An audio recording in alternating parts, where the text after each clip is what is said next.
ready to unlock the power of your voice. Today, we're diving deep into the world of public speaking with Express to Impress by Darren Tay. Oh, yeah, I love this book. It's an incredible resource, right? Definitely. I mean, he's an award-winning speaker himself, and this book is packed with his own insights and tips from other public speaking experts. So we're going to break down those barriers, give you the tools to become a more confident and engaging speaker. Love it. Whether it's for presentations or meetings or just everyday conversations. You know, what struck me is how Tay doesn't just present himself as this public speaking guru. Yeah. He really shares his own journey, starting as a shy kid who dreaded speaking up in class. Yeah, and think about it. He went from that to becoming an international champion speaker. He's pretty amazing, right? Yeah. And he starts by tackling those common myths about public speaking. Right. One that I think a lot of people struggle with is this idea that it's all about natural talent. You're either born with it or you're not. What are your thoughts on that? Well, Tay completely debunks that myth. He brings up Mozart, often considered a musical prodigy. Right. Turns out Mozart's early compositions were actually quite average. Really? Yeah, it was through dedicated practice, sometimes up to 14 hours a day, that he achieved mastery. Wow. So you don't have to be a natural, Encouraging. consistent practice is the key to becoming a great speaker. Okay, so that's a relief for those of us who maybe break into a sweat just thinking about public speaking. Yeah. But what if someone really feels they lack that natural talent? Right. How can they overcome that feeling and start practicing effectively? Well, Tay emphasizes that everyone has a starting point. It's about identifying your strengths and weaknesses and then focusing on deliberate practice. He suggests recording yourself speaking, Oh, good idea. analyzing your performance, and seeking feedback from others. It's like learning any new skill, really. You start with the basics and gradually build your confidence and proficiency. Makes sense. It's about focusing on the process rather than getting hung up on this idea of innate talent. Yeah. Now, Tay goes on to discuss different genres of speech. Okay. He breaks down 4 main types: informative, persuasive, inspirational, and narrative. Could you elaborate on those a bit? Sure. Each genre has its own objective and techniques. So, for informative speeches, the goal is clarity. Okay. Tay stresses the importance of what he calls signposting. Signposting. Yeah, basically using clear transitions and summaries to prevent the audience's minds from wandering. Okay. Think of it like road signs guiding your listeners through the information. So it's not just presenting a bunch of facts, but you're giving the audience a roadmap to follow, Right. which makes the information more digestible. Okay. Yeah. What about persuasive speeches? Hmm.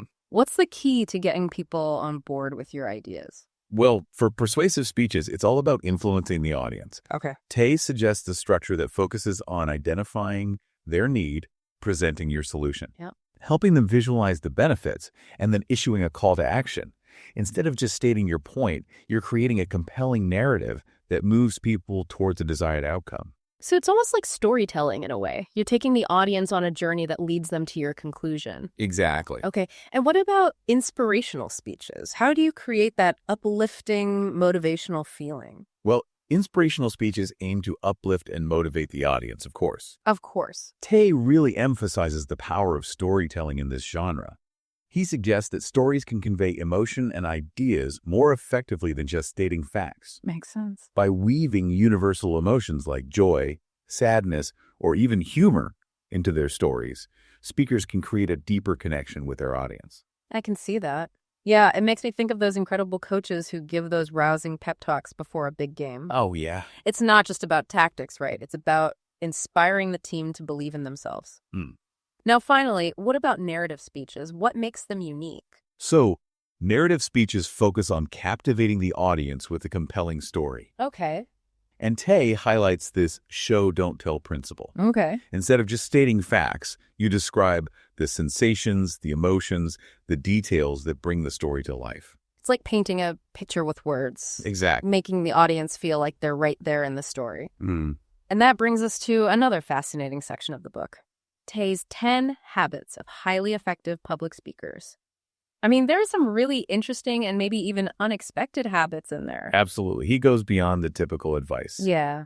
Do you want to highlight a few that might surprise our listeners? Yeah, definitely. One that stood out to me was think positive. Okay. And it's not just about having a good attitude. It's about actively reframing negative thoughts. Right. He explains the power of visualization. He suggests that speakers should visualize themselves successfully delivering their speeches, Okay. even picturing the audience's positive reactions. This can really help build confidence and reduce anxiety. That's a powerful technique. Sure. It's about shifting your mindset from fear of failure to anticipation of success. Another habit that I found intriguing was pause with panache. Interesting. Most people probably think of public speaking as talking nonstop, but Tay suggests otherwise. Right. A lot of speakers tend to rush through their material, Yeah. not giving the audience time to process the information. Yeah. He says strategic pauses are essential, not just for emphasis, but also to create a sense of dialogue with the audience. That's a great point. It's like a conversation. You wouldn't just talk at someone without giving them a chance to respond. Exactly. Similarly, in public speaking, those pauses allow the audience to reflect and engage with what's being said. It's about being comfortable with those moments of silence and using them to your advantage. Now, Tay also talks about incorporating storytelling into your speeches. Oh, yeah. He calls it tell a story and make a point. Right. He reminds us that stories are powerful tools for connecting with people on an emotional level that make your message more memorable and relatable. He suggests incorporating stories that engage the listener intellectually, emotionally, and memorably. So it's not just about telling any story. It's about choosing stories that resonate with your message and your audience. Speaking of stories, let's switch gears and talk about impromptu speaking. Well, The kind that often strikes fear into the hearts of even seasoned speakers. yeah, the dreaded impromptu speech. Right. I bet that makes you nervous. Oh, absolutely. But Tay assures us that there are techniques to master this art, making it less daunting. Yeah. So what are some of those techniques that can help us navigate those unexpected speaking situations? Well, one technique he highlights is the peel method.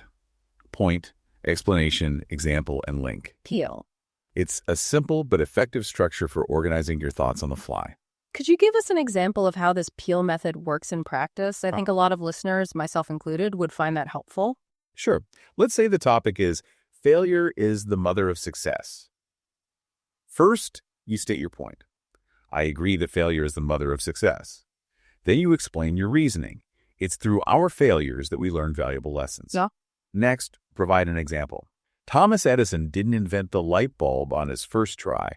He learned from his 999 failed attempts. Wow. Finally, link it back to the main point. Therefore, we shouldn't fear failure, but embrace it as a stepping stone to success. That's a great illustration. It's like a mental checklist that helps you stay on track and deliver a coherent response, even when you're put on the spot. Are there any other techniques that Tay suggests for mastering impromptu speaking? Another technique he discusses is what he calls model paradigm fitting. Okay. This involves preparing stories with multiple speech messages that can be adapted to various impromptu topics. So it's not about memorizing entire speeches, Right. but rather having a repertoire of stories and messages that you can draw upon and adapt to different situations. Exactly. It's about being strategic in your preparation so that you're not completely caught off guard when faced with an unexpected topic. It's like having a mental toolkit filled with different tools that you can use to build your impromptu speech. Now, besides techniques, your delivery also matters. Right. Let's talk about nonverbal communication. That's a crucial aspect that often gets overlooked. It's not just about the words we say, but also how we say them. Precisely. Nonverbal communication plays a significant role in how our message is received. For sure. And Tay emphasizes the importance of body language and vocal variety. So for body language, he stresses open gestures. That makes sense. You want to appear approachable and engaging, not closed off or defensive. Right. What are some examples of open gestures that speakers should aim for? Well, he describes an experiment where he deliberately placed his finger on his cheek instead of his chin while instructing participants to do the latter. Okay. Most people mirrored his action. It highlights the subconscious power of body language. It's fascinating how our bodies can communicate, even when we're not consciously aware of it. That's incredible. It really shows how powerful those nonverbal cues can be. What other insights does Tay offer about body language? He also shares an anecdote about attending a workshop where an expert pointed out that he was creating a barrier with the audience by keeping his arms crossed. Oh, interesting. Yeah, it's a reminder to be mindful of our body language and how it can affect the way our message is received. So it's about being aware of those subtle cues and making sure they're aligned with the message we want to convey. Now let's talk about vocal variety. Okay. Why is it so important and how can we improve it? Vocal variety is key to keeping the audience engaged. Right. Imagine listening to someone speak in a monotone for an extended period. It would be pretty dull, right? Yeah, definitely. Tay highlights the advice he received from Mark Brown, Mm. a world champion speaker. Okay. Brown emphasized that vocal variety is essential for captivating an audience. So for those of us who maybe tend to speak in a rather flat tone, what are some specific techniques that we can use to add more variety to our voices?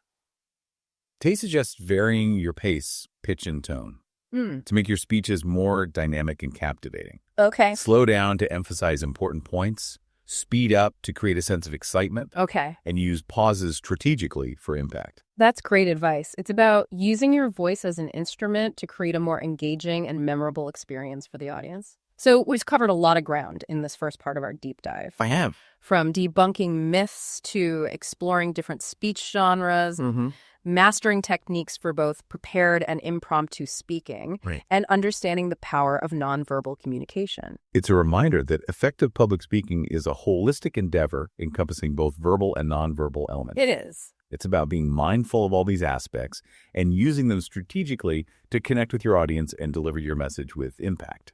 You've now got a toolkit of techniques to boost your public speaking skills. But there's one more key element we haven't touched on yet, and that's authenticity. Exactly. It's about connecting with your audience on a genuine level. I mean, all these techniques and tips, they're important, but they really mean nothing if you're not being true to yourself. You're spot on. Audiences can spot a fake a mile away. For sure. Yep. So it's about finding your own unique voice and style. Absolutely. Yeah. He encourages speakers to embrace their individuality, their quirks, even their imperfections. Yeah. You know, it's those imperfections that make us more relatable, Right. more human. Think about it. Have you ever listened to a speaker who seemed too polished, too perfect, Yeah, and it just didn't resonate? totally. Yeah. Now let's switch gears a bit Okay. and talk about mastering the art of the evaluation speech. Okay. This is a skill that's valuable not just in Toastmasters, but in many areas of life. Absolutely. Whether you're giving feedback to a colleague, Yeah. reviewing a friend's work, offering constructive criticism, the principles of effective evaluation are essential. Definitely. Tay emphasizes that a good evaluation should be both insightful and encouraging. Okay. It's about highlighting strengths, identifying areas for improvement, and providing specific, actionable feedback. So it's about striking that balance Yeah. between honesty and encouragement. Right. You want to give the speaker valuable insights without crushing their spirit. For sure. Yeah. So what are some common pitfalls to avoid when giving an evaluation? Yeah. What should we watch out for? Well, Tay cautions against what he calls whitewashing, Whitewashing. basically offering only praise. Okay. It can come across as insincere and the speaker won't get much value out of it. Yeah, you're not really helping them grow. Exactly. He also warns against being overly critical or focusing solely on weaknesses, Right. as this can demoralize the speaker. Yeah. It's like that saying, you catch more flies with honey than vinegar. Exactly. It's about finding that sweet spot where you're being honest, but also supportive. Now, does Tay offer any personal anecdotes He does. about receiving feedback? He shares a story about receiving a harsh evaluation early in his Toastmasters journey. Okay. The evaluator simply told him, "Your vocal variety sucks," which left him feeling really discouraged. However, he had a wise mentor who helped him reframe the situation. I love that. The mentor asked him, "Would you tell a baby who's just learning to walk that they suck?" That's a great analogy. It really puts things in perspective. Right. We wouldn't crush a child's spirit while they're learning a new skill. Exactly. We should offer that same kindness and constructive feedback when evaluating a speaker. Totally. So it's not just about what you say, but how you say it. For sure. Does Tay offer any other tips for giving effective evaluations? He also stresses the importance of demonstrating when making recommendations. Showing rather than telling. Exactly. For example, instead of just telling a speaker to use more hand gestures, show them what you mean by demonstrating a few effective gestures. I see. That's a great tip. It helps the speaker understand the feedback more clearly and makes it easier to implement the suggestions. Now, let's move on to another exciting role. The Master of Ceremonies, or MC. Okay, the MC. Being an MC is a unique skill set. Yeah. You're not just giving a speech. You're facilitating an entire event. Think about those award shows or conferences where the MC keeps the energy up and the event flowing smoothly. I see what you mean. Yeah, it seems like a challenging role. It can be. So what are some key things to keep in mind if you're asked to be an MC? Well, Tay highlights the importance of preparation, organization, Mm. and the ability to think on your feet. Okay. He stresses the need to be adaptable and handle unexpected situations with grace. So it's not just about having a script and sticking to it. Well- It's about being able to roll with the punches and keep the audience engaged, even when things go off script. Exactly. Yeah. What are some practical tips for preparing for an MC role? Yeah, like how do you even start? Well, he advises MCs to have a clear structure for the event, Okay. including introductions, transitions, Mhm. and time management. That makes sense. You want to make sure the event flows smoothly and stays on schedule. Keep things moving. Right. And what about dealing with those unexpected situations that inevitably arise? Oh, yeah. Like what if a speaker goes over their time? Right. He recommends having a few backup plans in case things don't go as planned. Okay. For instance, have a few extra jokes or anecdotes ready in case a speaker runs short or there's a technical glitch. That's smart. Yeah. So it's all about being prepared for anything Yeah. and having a plan B or C or D in your back pocket. Exactly. It seems like being an MC requires a blend of public speaking skills, organizational skills, and a good dose of improvisational talent. You got it. Absolutely. Now, in today's digital age, Yeah. presentations often involve visual aids, particularly PowerPoint. PowerPoint. The double-edged sword. It can be a powerful tool, Yes. but it can also be a crutch for some speakers. Right. What are Tay's thoughts on using PowerPoint effectively? Yeah. How do we make it work for us, not against us? Well, he provides some valuable insights on how to use PowerPoint effectively, Okay. emphasizing that it should complement, not replace, the speaker's performance. Mm-hmm. He cautions against reading directly from the slides. Remember, the audience can read. Yeah, they're not there for a slideshow. Exactly. Yeah. They're there to hear you speak and see how you bring those slides to life. It's about using PowerPoint to enhance your message, Yes. not to hide behind it. Right. So what are some practical tips for creating engaging PowerPoint slides? Yeah, how do you make them visually appealing? Well, he suggests using bullet points to highlight key ideas Okay. and incorporating visuals such as images, charts, and graphs to make the presentation more engaging. So it's not just a wall of text. No, it's about making it visually stimulating. Right. What about pacing and timing? How do you use PowerPoint effectively without overwhelming the audience? Well, he also stresses the importance of pacing and timing. Using animations and transitions strategically to reveal information gradually and keep the audience's attention.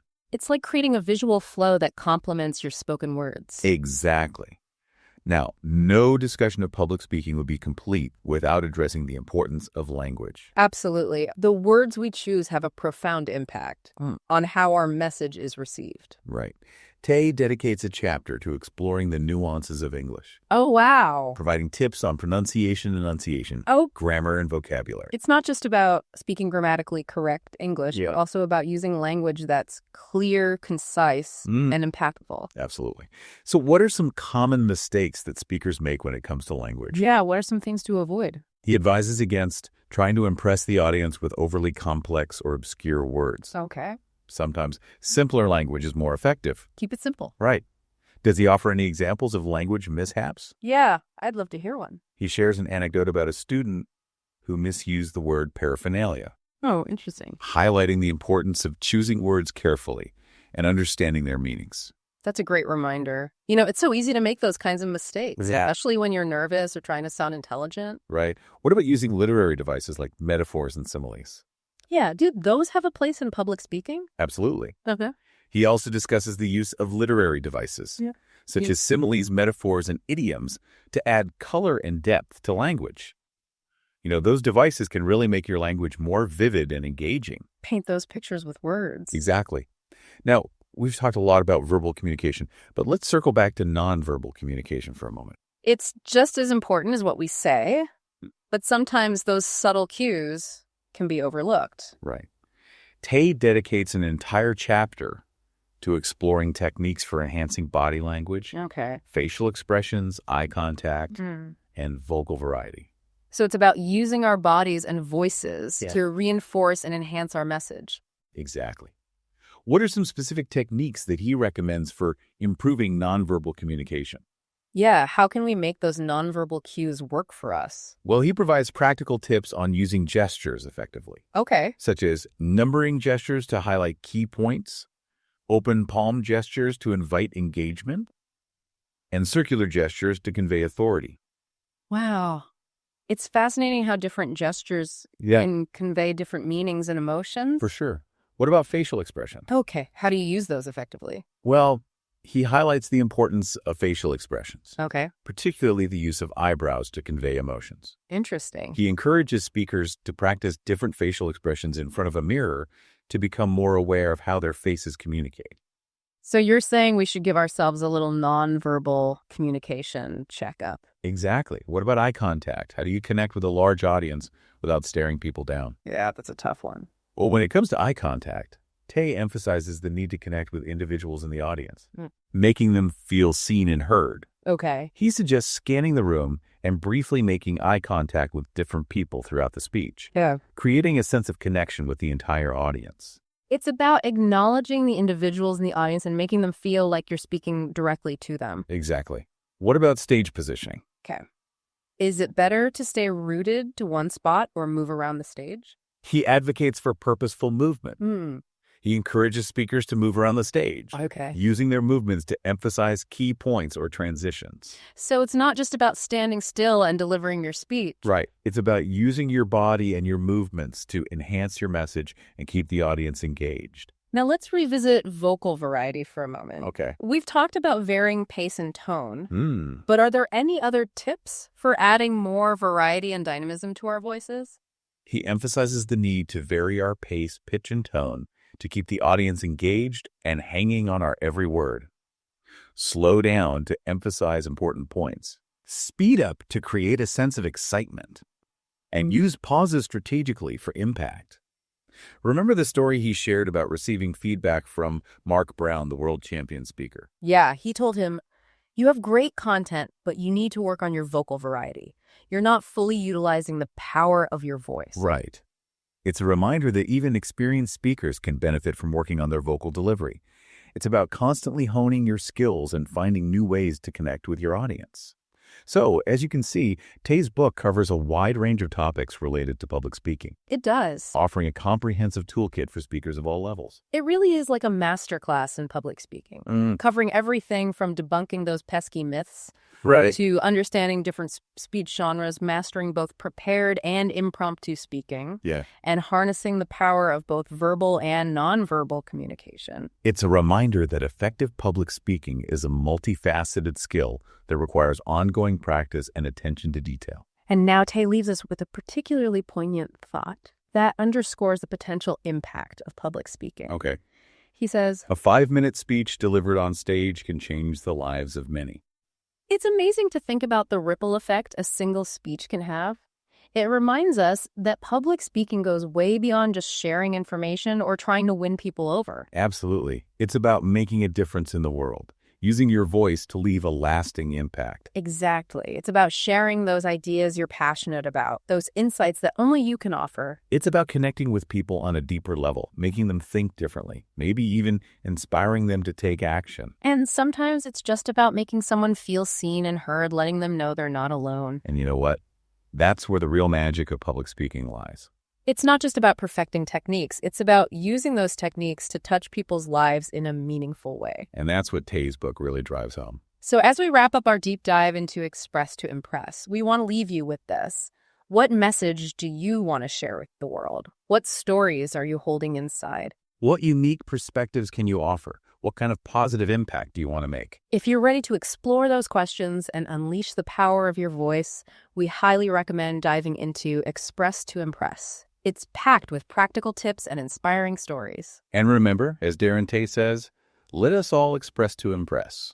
That's a fantastic motto to live by. Thanks for joining us on this deep dive into the world of public speaking. We'll catch you next time for another exciting exploration of knowledge and ideas.